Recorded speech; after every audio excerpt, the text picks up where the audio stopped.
Hello, everybody.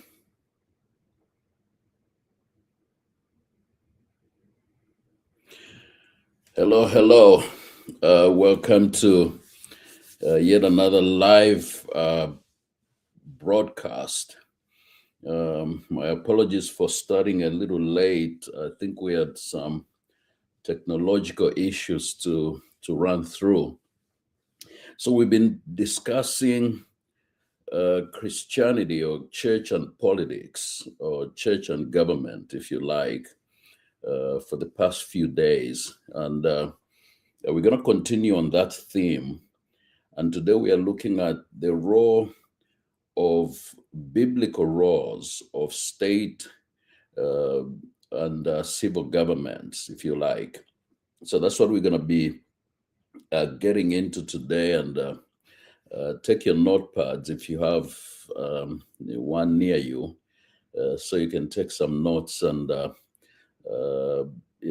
pick some things you find very helpful and important. And I'd like that feedback in the comment section, or if you watch it later, send me some feedback. I would love this to be an interaction so that it's not a monologue where I'm talking to you, but I can get that feedback. And it helps me to assess how you're finding some of this information or nuggets of truths to be personally useful in your life or in your Christian walk, if you like. So we're going to do a recap of what the separation of church and state is. Then we're going to go into the biblical roles of state and civil government as prescribed in the Bible. So what we stated earlier is that the founding of the United States, the Constitution of the United States was not founded on Christianity, like many people believe. To the contrary, the Constitution of the United States does not mention God anywhere. The Constitution of the United States does not mention religion anywhere except in exclusionary terms. So at the founding of the United States Constitution, or the founding of this republic, there were competing interests. And then the church state calculus is as old as a republic, if you like. So what happened at the founding was that the two main prevailing viewpoints at that time were, of course, those that were Christians, and they were faith people, they were believers, and there were those that were, if you like, men of the Enlightenment. What was going on in Europe at that time was this enlightenment. It was an age of enlightenment where they believed in some kind of deity. They were deists.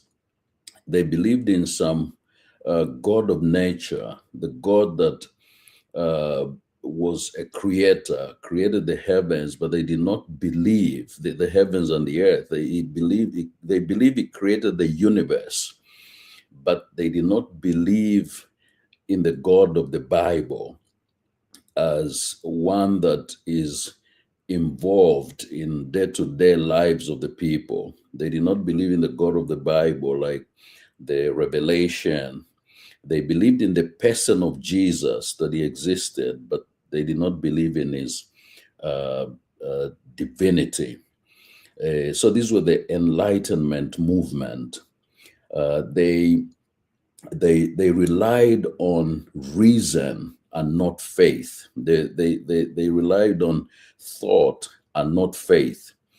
But one distinction to make that is very, very critical is that the Enlightenment movement of those days, They were not against prayer. They were not against religious observance.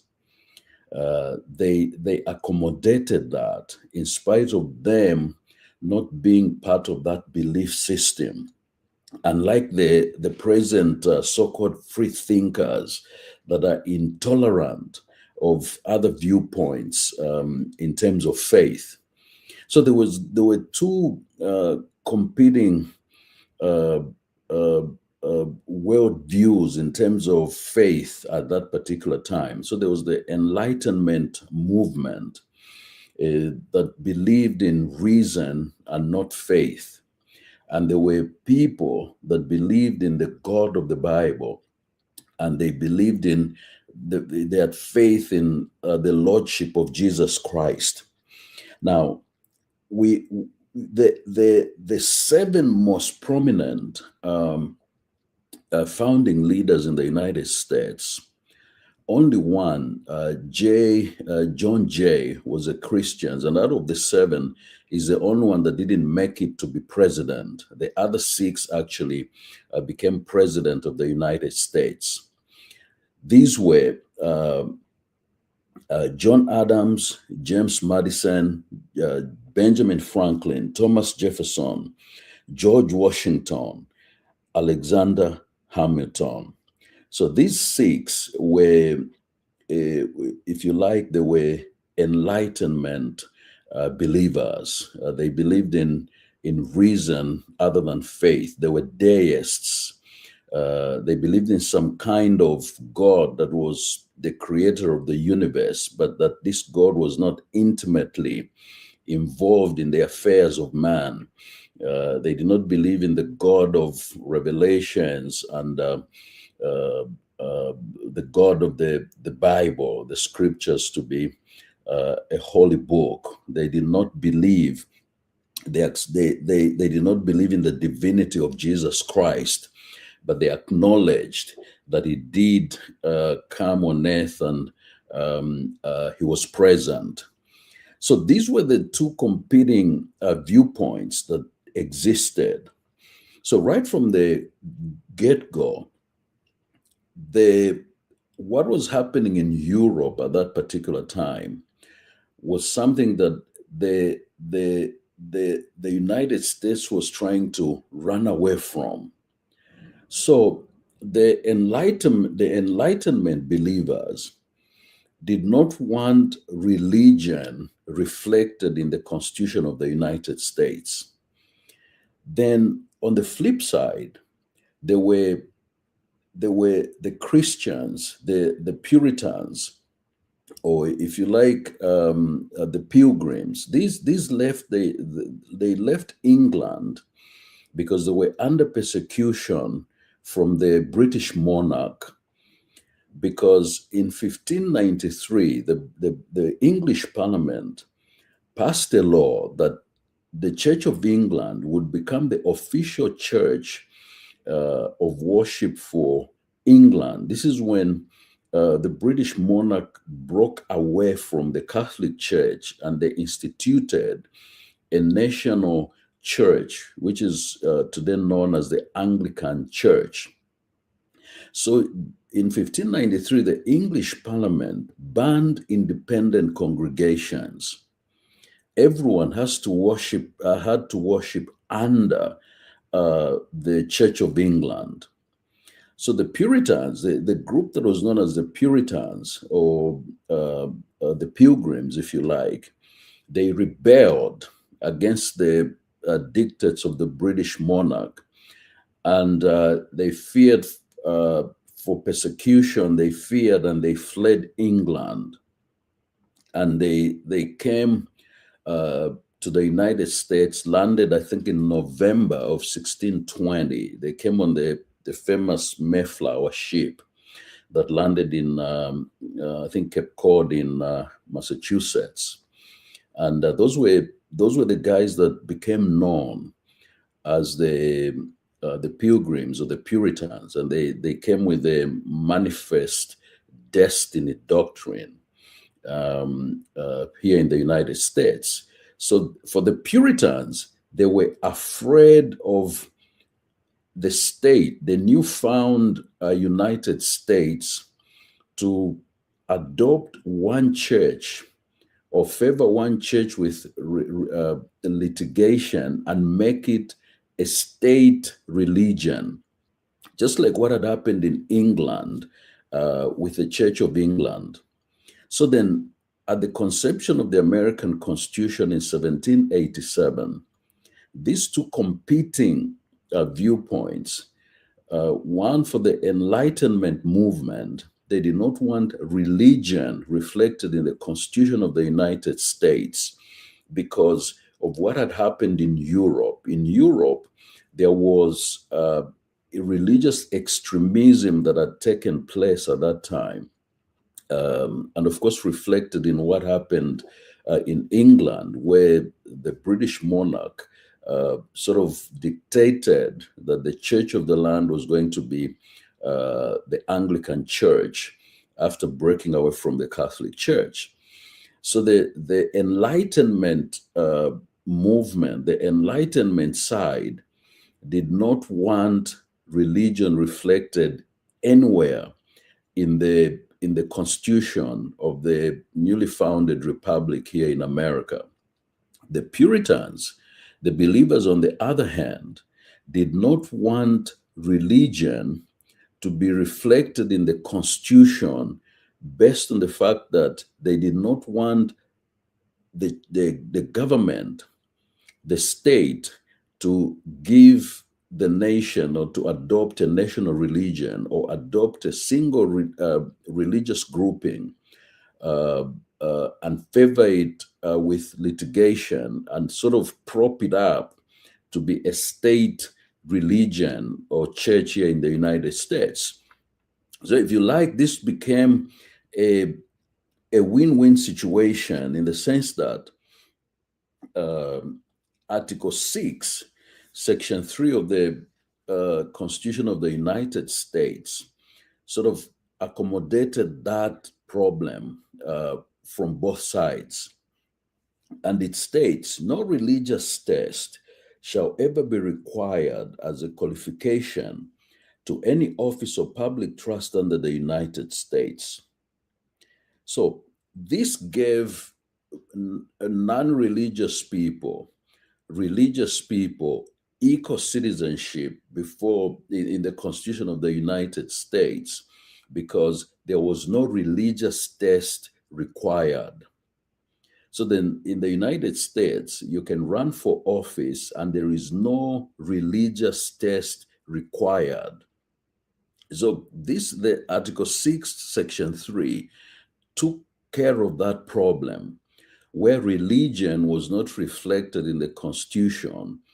So for the Enlightenment movement, they got what they wanted. For the Puritans, the Christian fraternity, on the other hand, they also got what they wanted because there was no preference given to any religious grouping to become a state-sponsored religion, like what had happened in England with the formation of the Church of England by the British monarch. So this was the genesis of the state, the church-state dynamic or calculus here in the United States. And John Jay, he was the only believer. He was the only one that didn't make it to become president in the United States, but he was very, very influential and very, very involved.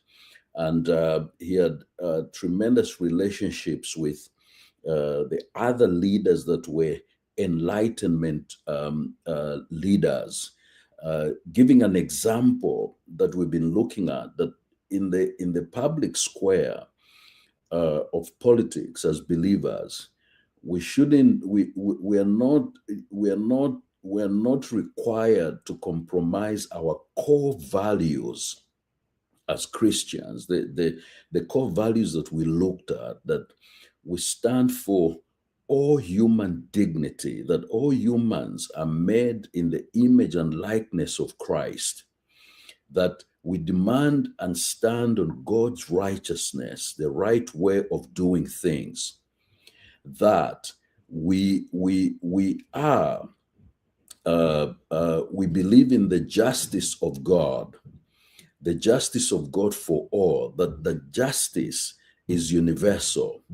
We also stand on the basis that we we we speak truth to power where it is required, but we also speak on behalf of those that are easily marginalized, the poor, the downtrodden, those without a voice, the least amongst us. We speak for those to power, that they are not marginalized. And of course, our stand is that we bring the light of Christ in the public square of politics, and we are the salt of the salt of the earth when we come into public, uh, uh, when we begin to participate in public policy or in politics. So then, John Jay was a very clear example of that he did not compromise his core values of the faith, but he compromised in terms of working with other people, the Enlightenment movement leaders that did not believe in Christianity. He worked well with George Washington. In fact, John Jay was one of the three contributors to the Federalist Papers, along with James Madison and Alexander Hamilton, which helped define American government. So you had John Jay, a Christian, and James Madison and Alexander Hamilton. These men were the Enlightenment men. They believed in reason rather than faith. They did not believe in the God of the Bible. But the three gentlemen sat down and actually wrote the Federalist Papers, upon which the American government system is based today. John Jay believed that providence has given to our people the choice of their rulers, and it is the duty as well as the privilege and interest of our Christian nation to select and prefer Christians for rulers. So John Jay was not shy from the fact that his preference for leadership in the United States were men of faith, men of the Christian faith like himself. And John Jay also believed in the exercise of God's moral law in public affairs. This is what he said: "It appears to me that the gospel not only recognizes the whole moral law and extends and perfects our knowledge of it, but also enjoins on all mankind the observance of it, being ordained by a legislator of infinite wisdom and rectitude, and in whom there is no variableness. It must be free from imperfection, and therefore never has, nor ever will require amendment or alteration. Hence, I conclude that the moral law is exactly the same now that it was before the flood." So John Jay got into, he was involved in the founding of the United States as a Christian believer, and equivocally standing on the Word of God. And he influenced the founding, worked with people of opposite viewpoints to his faith, but they worked together. They formulated the Federalist Papers here in the United States that became the foundation of American government. He never made it to be president like the other six, but his influence is actually underreported in the founding of the United States. He held very, very prominent cabinet positions and also served the United States in foreign service. So then, uh, the to sort of cement uh, this debate that was going on, or where both sides, the Christian religious people and the Enlightenment believers or free thinkers, they went further to bring what the fears would be from the Puritans or the Christians about the newly founded United States instituting a state religion like the Church of England, in case of England, where they were running away from. So the First Amendment was established in the Constitution after states were lobbying the first Congress to make sure that the United States does not institute a state religion.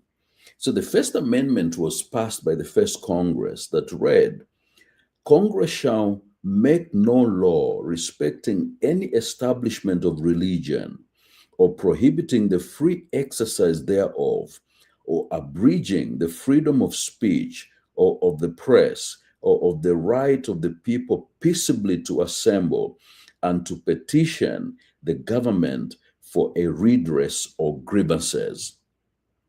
So then the First Amendment sealed what the controversy was. It answered it fully, that the Congress shall make no law respecting an establishment of religion. Okay? Establishment of religion. That clearly answered what the Puritans were afraid of. The Christian section of the argument. But this was also a win-win situation, because the Enlightenment side, the Enlightenment believers, the free thinkers, did not want religion to be codified in the Constitution of the United States, like what had taken place in England. So this was a win-win situation. So then, where does the separation of church and state come from? Come from? Where does it come from? For starters, a lot of Americans believe that the phrase separation of church and state is actually in the Constitution of the United States. It's not. And it's usually mistaken for the First Amendment that we've just read here. The separation of church and state was a phrase that was coined by President Jefferson, Thomas Jefferson. He was replying. He coined it, and it was in a letter that he wrote to the Danbury Baptists of Connecticut to assure them that their fears of the state creating or establishing a religion, their fears were taken care of in the First Amendment. And he wrote to them on January 1st, 1802, to assure them. And the phrase was the war of separation and state, separation of church and state, okay, has been erected in the First Amendment to give you an assurance that the newly found United States of America will not create a state religion like what had happened with the Church of England in under the British monarch in England. So it was a letter that was written, and in that letter he mentioned, or he coined, this phrase, a war of separation between church and state has been taken care of in the First Amendment. So you need not fear that the newly founded Constitution We'll create a state religion, we'll create a state church, like what had happened in England. So this was in a letter to the Danbury Baptists in Connecticut, and it's not in the Constitution. That the phrase separation of church and state is not in the Constitution of the United States, and it's not the First Amendment at all. Jefferson used it to explain what the First Amendment had done for the lobbying churches, and this was specifically to the Danbury Baptist of Connecticut. Those are the ones he directed that letter to, and in it, he had coined this phrase, a war of separation between church and state. Now, institutionally, like we've looked at it already, institutionally, the church and the state and the individual and the family, these are distinct, different institutions. And they are all created and mandated by God, but they are distinct institutions. So yes, the separation of the church and state, in fact, Article 1, the First Amendment, rather, the First Amendment of the Constitution of the United States, it actually, the role was to stop the state intervening in the business of the church. Okay? But it was never meant to say that Christian values and beliefs cannot be applied in the governance of the United States or any other nation at all. That is not the intent of the First Amendment or the phrase separation of church and state. Yes, as institutions, these are two different things. Just like the individual and the family are also distinct governments that God has created. So the role then of the church and the role of the First Amendment was to prohibit the state getting involved in church business, if you like what had happened in England. Okay, so then this became a win-win situation. The Enlightenment side of the argument, they got exactly what they wanted. They did not want religion reflected in the American Constitution. The Christian or the faith people, they also got what they had bargained for, in the sense that there was a guarantee in the First Amendment of the American Constitution that there will be no Congress shall make no law respecting an establishment of religion. So they got what they wanted. Their fears of a state religion, a state-sponsored religious church or religion, was quashed. It was guaranteed in the First Amendment of the Constitution. So this was a win-win situation. The separation of church and state was meant for the government not to intervene in church business. These are two institutions that are different. But it did not mean that Christians were prohibited to bring their Christian values and participate in the governance of the United States or any other country for that matter. Because we've seen the example of John Jay, for instance. He was unequivocal about his belief in Jesus Christ. He was unequivocal on the basis that he believed that the moral law of the Bible was still applicable in the running of nations. And he was unequivocal by saying that he would prefer that the Christians ran the United States. So he was unequivocal. And he was also accommodating to work with people that were on the opposite side of his belief system. The Enlightenment movement and believers, they have probably an opposite side of a worldview to to that of Christianity, like what John Jay was advocating. So the First Amendment and the separation of church and state, as it has been meant to understand, is actually a misunderstanding. It was an assurance from Thomas Jefferson writing to the Danbury Baptist churches in Connecticut that the First Amendment has given you what you advocated for. The state, the newly founded republic, the United States of America, will not establish a state religion. It will not support it with any religious organization with legal action, or it will not establish a church, a state church like the Church of England in England. So then it was a win-win situation that actually happened in the founding of the United States. So then, what are the biblical roles of state government? We stated that God's government is broken in 4 segments, if you like. It starts with the individual, and that is self-government, self-control, and then family government, then church government, and then state government.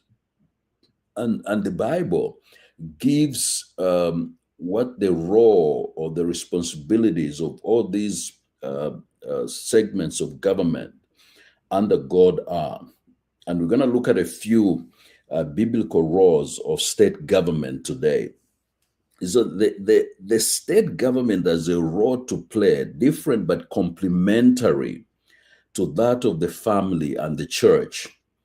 The state has no authority to perform the tasks meant for the church and the family and individual liberties given by God. Neither is the church called to supplant the authority and responsibility of the state and family. Now, here are some major responsibilities of the state in the Bible. This is not a conclusive list, but I'm dealing with the major ones. Number one, the state government have a biblical responsibility to collect taxes for all citizens who are eligible to pay taxes.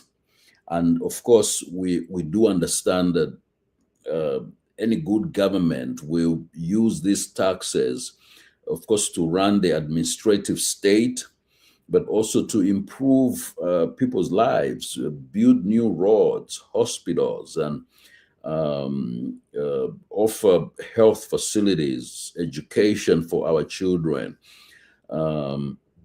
and of course, create an environment, a business environment where people will thrive and become, productive entrepreneurs. So, Matthew 22,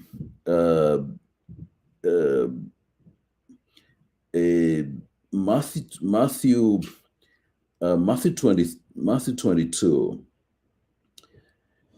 verse 16, and they sent to him their disciples with the Herodians, saying, "Teacher, we know that you are true and teach the way of God in truth. Nor do you care about anyone, for you do not regard the person of man. Tell us, therefore, what do you think?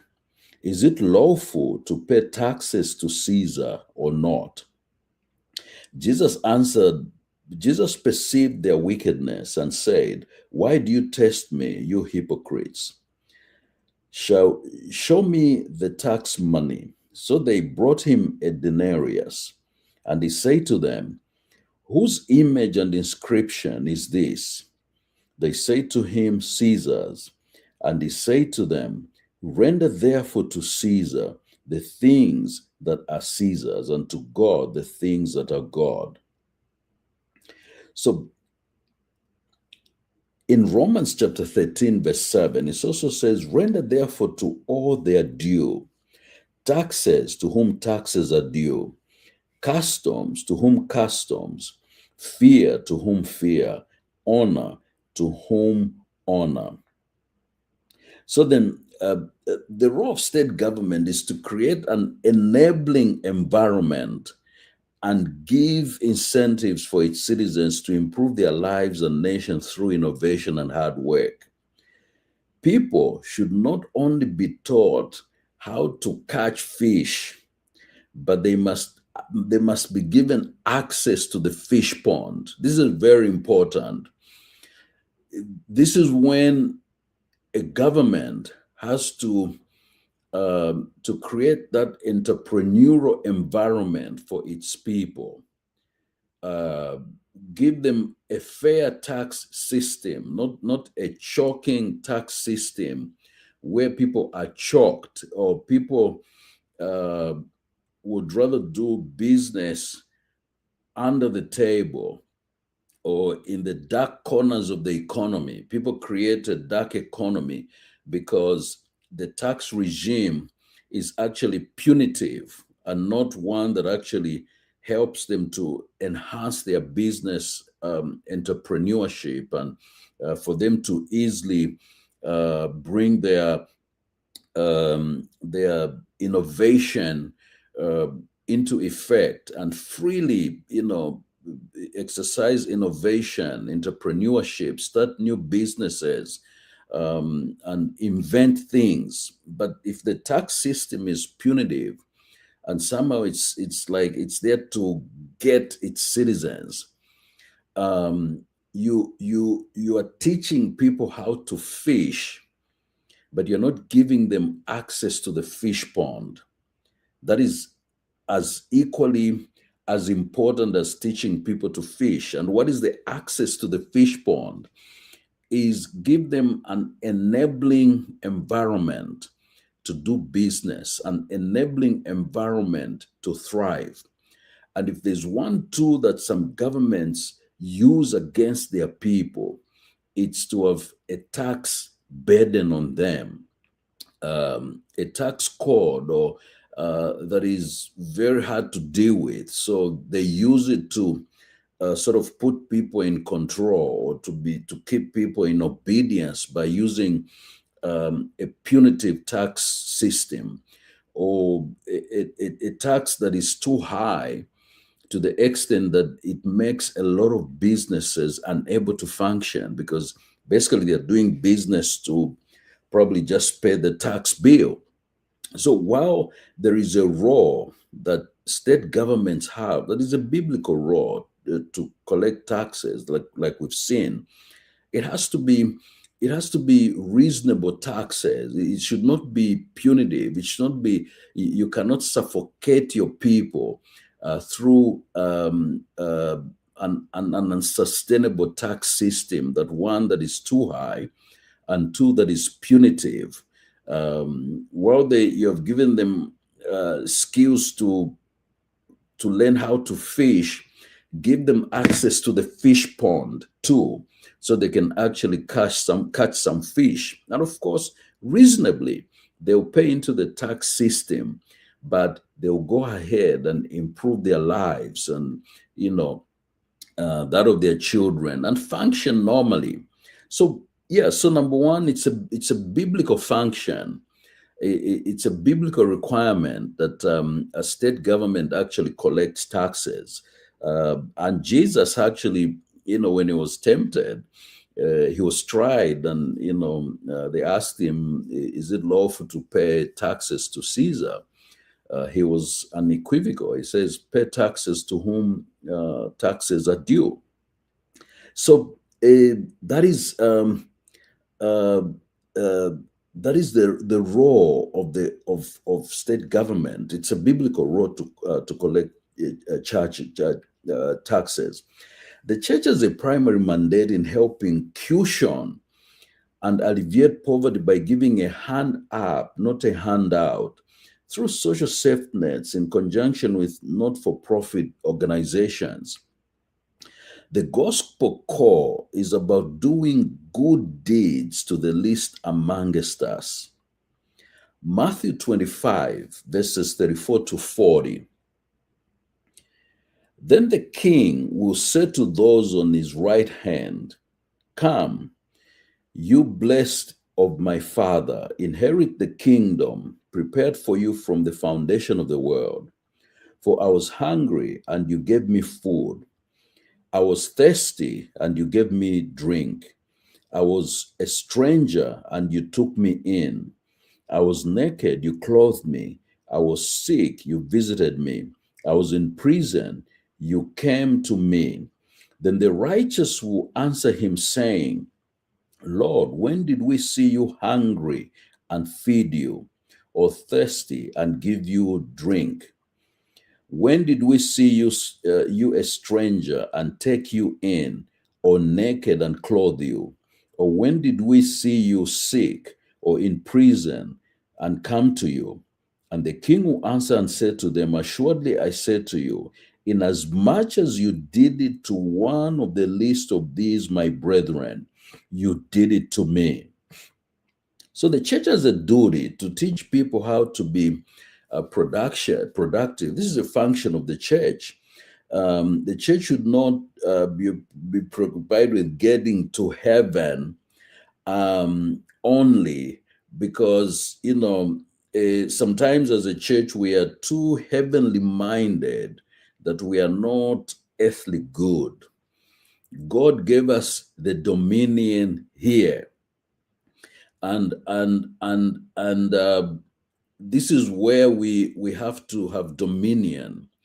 The kind of Jesus said, I am come that they might have life and that they might have it more abundantly. So this abundant life was not promised for us when we get into heaven. The abundant life that Christ was talking about is here on earth. It's here on earth. So the church has to teach people how to be productive and be productive citizens, pay into the tax system. It is a God requirement, but it starts with productivity. If you have productive citizens that pay into the tax system of the country, the nation will prosper, even as the people themselves prosper, and they live an abundant life here. So this is the dominion mandate. God gave us the dominion mandate to have dominion over the earth, over the animals, the creeping things, over the earth, dominion over the earth, but not necessarily dominion over other people. That mandate He didn't give us. So uh, and uh, we probably looked at it a little earlier too, that the Bible talks about entrepreneurship. Okay, there was a master that left 1, 5, and 10 talents to 3 individuals. Okay, and he went away for some time. You can read that. You can read it up in Luke chapter 19. So the master gave 1 talent to one individual, another one 5, another one 10, and he left. And he says, "Do business until I come back." When the master came back after a few years, the guy that received 1 talent, he went and buried it. Okay, he didn't invest it; he buried it. The one with 5 talents and the one with 10 talents invested, and they made 100-fold return. Now, look at this. The one that invested 5 talents, he got 5 more. It was a 100-fold return on his investment. The one that invested 10, he had 10 more on the 10. So that was also 100-fold return on investment. What does that tell me? It tells me that you stick to your to what God has given you. You shouldn't be looking at what other people or what other abilities or what other people have been called to do. Okay? Stick to, if God gave you 5 talents and you multiply those 5 to 10, you have a hundredfold return. The one that God has given 10 talents, if they make 10 more, they've also have a 100% return on their investment. So both of you have actually maximized what God has given you. The one with the 5 talents, the one with the 10 talents, you've actually have had 100% return on your investment. So stay in your lane. Stay in your lane. Maximize what God has given you to do in your lane. Do not be, you can learn from other people. You can emulate other people like, I like what, for instance, Dangote has achieved in his business, and I want to learn how the man moves. I want to learn his business ethos and see if it can help my business here. So you're not trying to be exactly like Dangote. You're not Dangote. Let Dangote be Oga. Let him be Dangote. But you can emulate some things. Stick to your lane. What has God given you as a business plan? Take that. If Dangote maximizes what he's doing and makes 100% return, 100-fold return, you maximize what you're doing in your lane, what God has given you, and and you also get 100% return on your investment. Both you and Dangote have had 100% return, 100-fold return on your investment. You're both equally successful, but at different scale. Okay? So the one at 5 and the one at 10, they achieved the same result at different scales. But the one that had only 1 talent and buried it, there was no investment that came because he buried his talent. He did not take his talent and put it out there and see if production would come.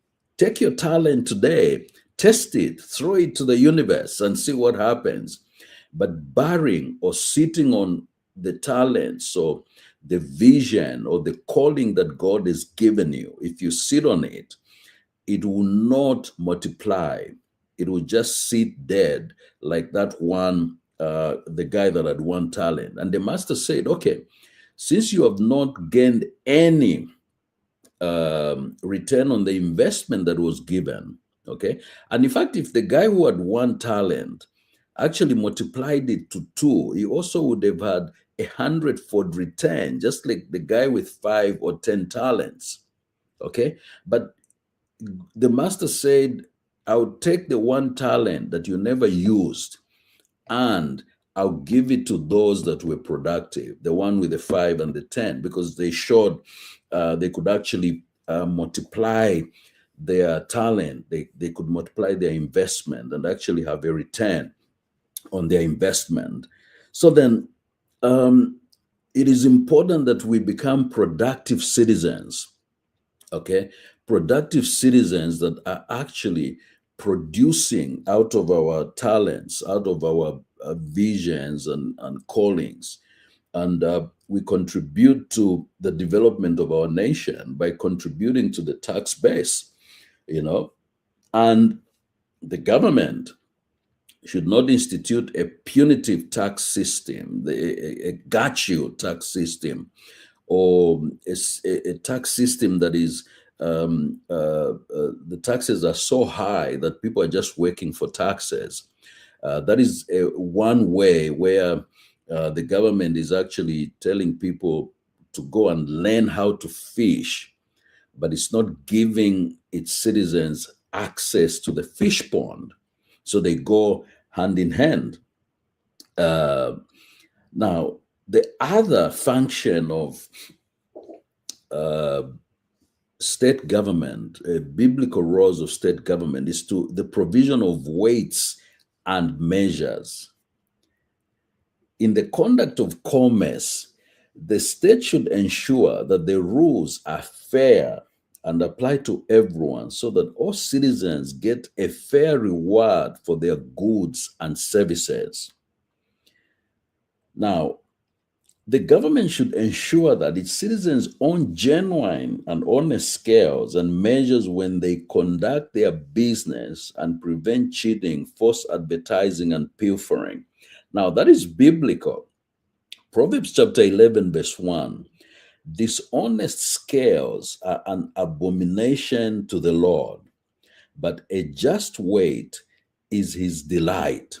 So even God expects us not to be not to cheat in business out there. He's saying have have honest scales, and a just weight system, so that people get their money's worth. Leviticus chapter 19, verse 36. You shall have honest scales, honest weights, an honest ephah, and an honest hin. I am the Lord your God who brought you out of the land of Egypt. Okay? Deuteronomy chapter 25, verses 13 to 15. You shall not have in your bag differing weights, a heavy and a light. You shall not have in your house differing measures, a large and a small. You shall have a perfect and just weight, a perfect and just measure, that your loop days may be lightened in the land which the Lord your God is giving you. So then it is expected that a civil government will provide an environment where people are doing honest business and people are not offering. People are not getting their money's worth. That's a biblical requirement that we have honest scales and measures. Okay. Number three, the establishment of the judicial system. Okay. An independent judicial system should be established based on the appeals court system. That is biblical. The local and magistrates courts handle lesser matters than the high and the supreme courts. And this is very prevalent in a lot of nations, but it's a biblical principle. The basis of law and its source in any given society reflects on the God of that society. So if we are saying that we want biblical values to be the basis upon our government is run, or a worldview, then this court appeal system is what the Bible advocates. So then the law and its interpretation must be fair and should not be used to kill justice in some cases for financial gain. Exodus chapter 18, verse 22. And let them judge the people at all times. Then it will be that every great matter they shall bring to you, but every small matter they themselves shall judge. So it will be easier for you, for they will bear the burden with you. Now, this happened in the time of Moses in the wilderness. In fact, his father-in-law Jethro is the one that gave Moses this advice of a sort of a this court system, because what used to happen is Moses became overwhelmed with people coming for him to sort of judge, adjudicate even the smallest of cases. Okay, and he got overwhelmed with the burden. And his father Jethro told him,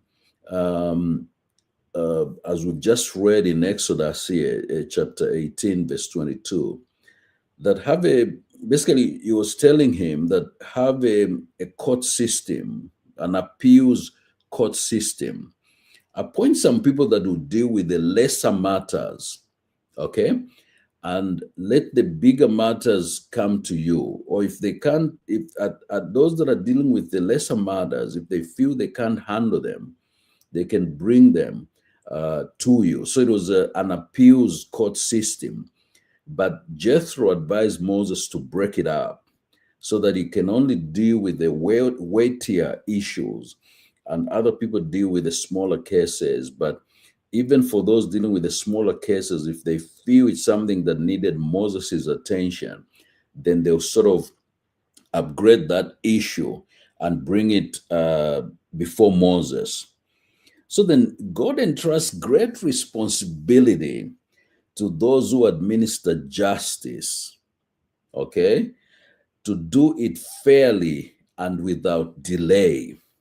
There's a very uh, famous and important saying that says, justice delayed is justice denied.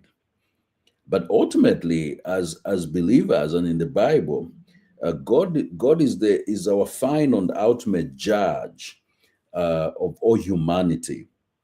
Isaiah 33 verse 22 says, "For God is our judge, the Lord is our lawgiver, the Lord is our king." Okay, so national defense. The state is obligated to defend its citizens against national and international enemies. Romans 13, verse 14. Peace is desirable and ought to be the goal, okay? But our first line of defense is to be peaceful. But then there are times that nations are dealing with other nations that don't want to be peaceful. They have to be prepared to defend their people militarily from enemies, those that would want to attack from within and from without. Okay, so there is a God-given responsibility for nations or state or civil governments to protect their people, to have a defense system, a national defense system. Romans chapter 12, verse 18. If it is possible, as much as depends on you, live peaceably with all men. Okay? And the Bible is saying, if it is possible, as much as depends on you, live peaceably with all men. So the Bible is saying, don't go out there to start fights, with people and other nations. Okay? Live peaceably, but only to the extent that the reciprocity from other nations is also a posture of peace. If they come in war, be ready to defend yourselves. Okay? So each nation, therefore, must prepare itself for the possibility of armed conflict. Okay? So for this reason, the Bible symbol for the authority of the state is the sword in Romans 13, verse 4. And that of the family is the rod. When it says spare the rod and don't spoil the child, okay? And that of the church, the authority that the church has been given spiritually is that of binding and loosing. Matthew 16, verse 19, you can read on that. Proverbs 29, verse 15, spare the rod and spoil the child. So peace cannot just be defined in terms of the absence of war. And I think that's the greatest mistake that has been made, is to assume that if a nation is not at war, then it's at peace. No. There are other enemies within that are equally as debilitating as war. Okay, the outcomes can be equally as debilitating as a nation that is coming out of war is at war. And poverty is one of them. Poverty, hunger, disease, a lack of development, countries that live in despotic regimes, dictatorships that trample upon the basic human rights of people in those countries.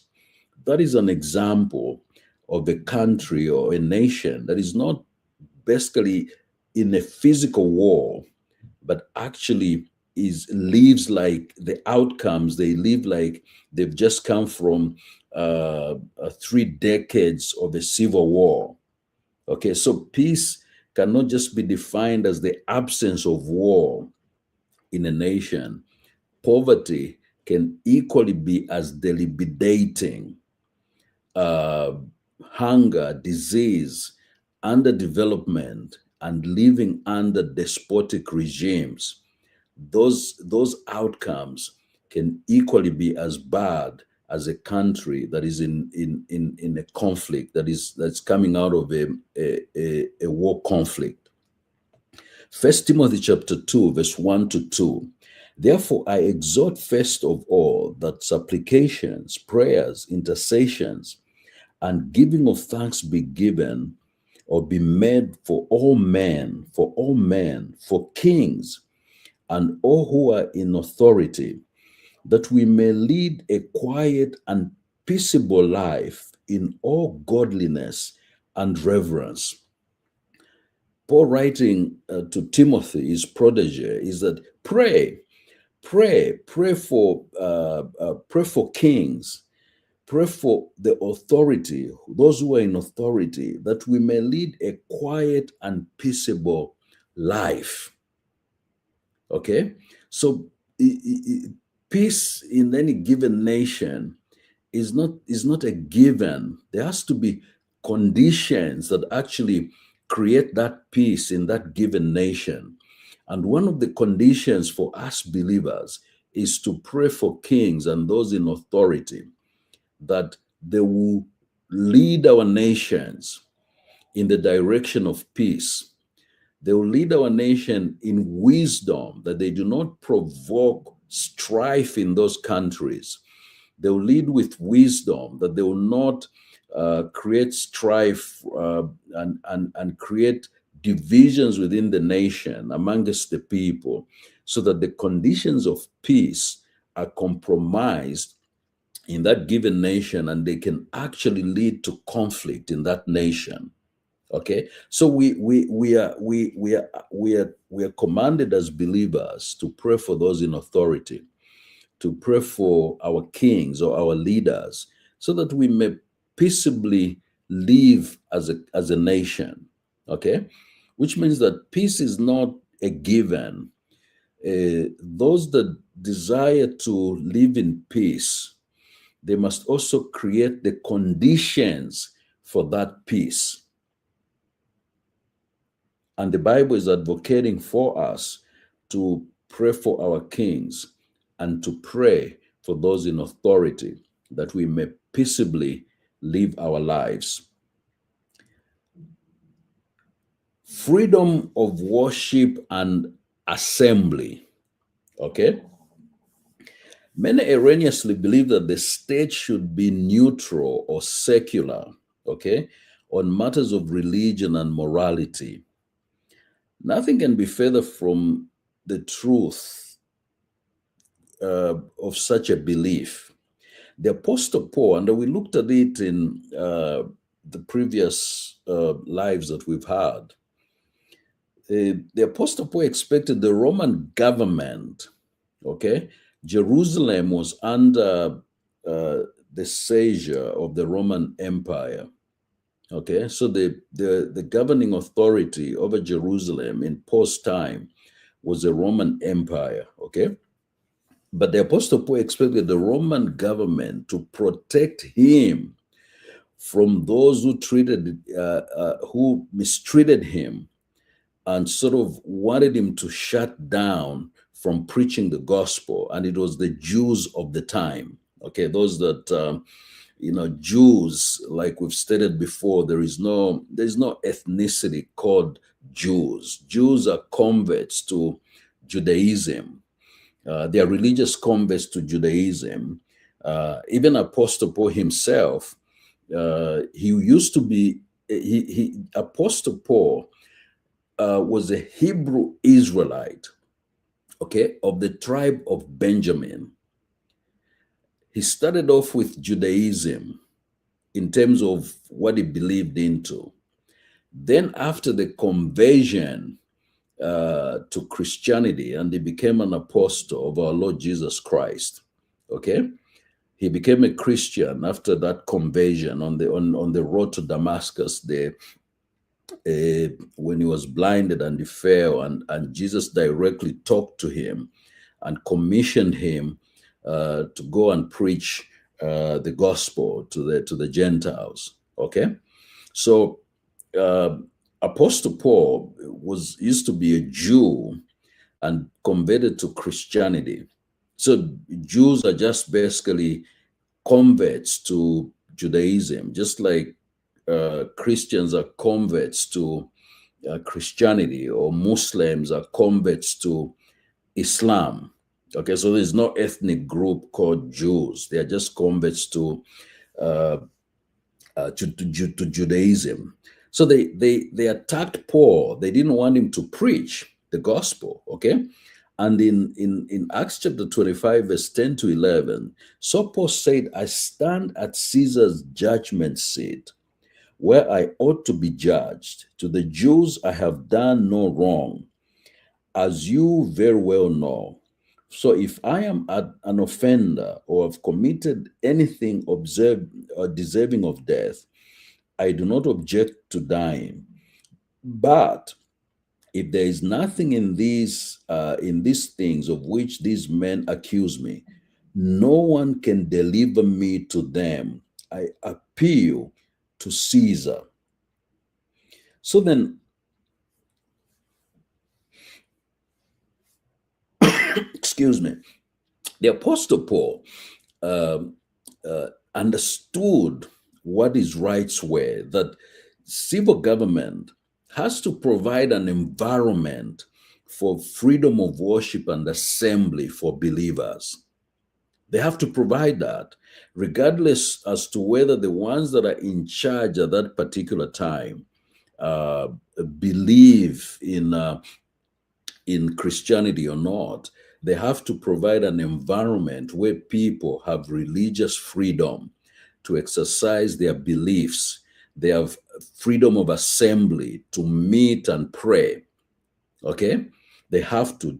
Paul demanded it, and he was ready to go to the highest court in the Roman Empire at that time. He was ready to go to Rome and fight for his belief, fight for his right of the freedom of worship and freedom of assembly.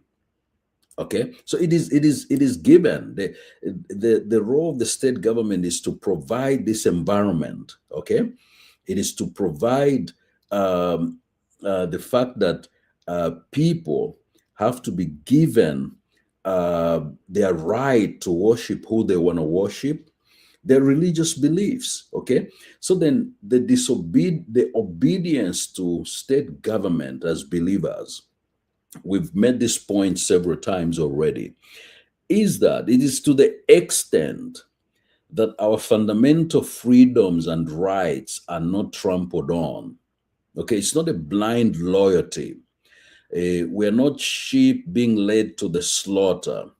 No, our obedience to any state or civil government as believers is only to the extent that our fundamental rights to worship, our fundamental rights to assemble, freedom of assembly, our fundamental rights to exercise our freedom of conscience are guaranteed. When these fundamental rights were threatened in the life of the Apostle Paul, he was ready to fight even to the highest authority in the land. First Timothy chapter 2, verse 1 to 8.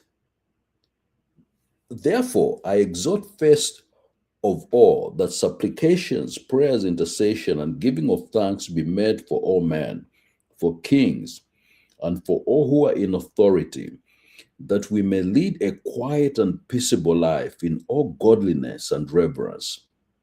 For this is good and acceptable in the sight of God our Savior, who desires all men to be saved and to come to the knowledge of the truth.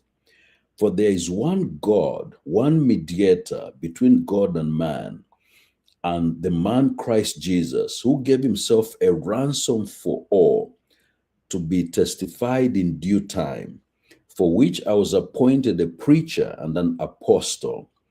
I am speaking the truth in Christ and not lying, a teacher of the Gentiles in faith and truth. I desire, therefore, that men pray everywhere, lifting up holy hands without wrath or doubt.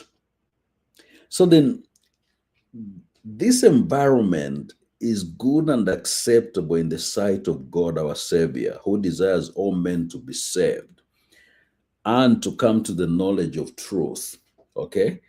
Testifying, Paul was saying that, look, if we pray for our kings, pray for those in authority, because we need an environment, okay, that is good and acceptable in the sight of God our Savior, who desires all men to be saved and to come to the knowledge of the truth. Paul was emphasizing, okay, that if a peaceable condition exists in nations, that's the other reason you have to pray, okay, not just to live in peace, but to also pray that the conditions in these nations will be favorable for the preaching of the gospel, that men and women will be saved as God desires. All right? So we're going to leave it here for today, and shoot me a text or in the comments. I want to hear what you think about this. Then I'll be available to answer and get that interaction going. So thank you for your time, and this has been a pleasure, and I hope you're learning something too. I'll announce the next time we are here, probably maybe tomorrow, but I'll confirm and announce that. But thank you for your time. Thank you for listening, and have a great day. Until next time, bye-bye. Thank you.